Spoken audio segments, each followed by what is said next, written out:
Louise Hay says this is the number one thing you can do that will eliminate 90% of your problems. And I find it fascinating. Listen up as I share with you what this one thing is. And it is stop criticizing yourself in every situation. Now, for me, it's just not loving. I remember years ago when I walked into an adult children of alcoholics and dysfunctional families meeting, which is basically a free meeting for people who need to overcome their past. I sat next to this guy who was all tattooed and white beater shirt and all this other stuff, and he's big and bulky, and he says, I participate in my own self-brutalization. And at that moment, I'm like, I do too. And I was aware of it, but not to the depths until he said it aloud. And then I saw myself, how I treat myself very much like the way I was treated when I was growing up. And there was every time I made a mistake, I just had this image of me beating on myself like this. And it was a lifelong pattern that I was not aware of. So to be gentle with myself and have a loving inner parent, which is me, was something really brand new. I was really clear about my inner critic, which was pretty intrusive and unloving, and had to change that thinking. And the first way to do it is not criticize myself. And that means in every situation.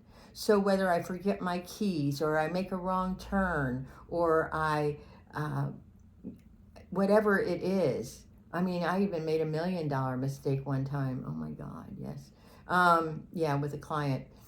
I'm a mistake making machine. And if I go back and I beat myself up, it's not loving and it's not productive. All you can do is, when you make a mistake, how important is that mistake? That's what I asked myself.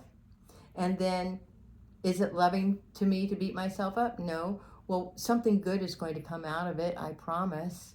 It may not be to your liking, but whatever it is, you're going to be okay. I promise.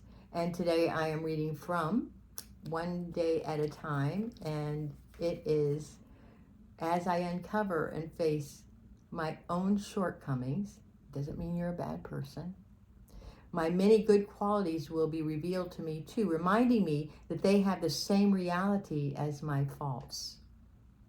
Let me appreciate them, my good qualities, for they are not only offset the faults, but give me a foundation on which to grow. If I recognize that I am kind, tolerant, generous, honest, patient, let me delight in these constructive qualities. Like, yay, go Patty for being kind today. They make it possible to accept myself as a friend. They are mighty allies in eliminating the shortcomings that are the roadblocks to my serenity. So what this reading is basically saying is, if we concentrate and approve of ourselves, we become our own best friends and our own, confidants and our own cheerleaders. And then when we mess up, oh well, we mess up. It isn't going to be life-altering, especially the detail to which I go to in my own self-brutalization. So what I'm begging you to do and asking you to do and inviting you to do today is notice when you beat yourself up and just say, that's okay, baby, I got you.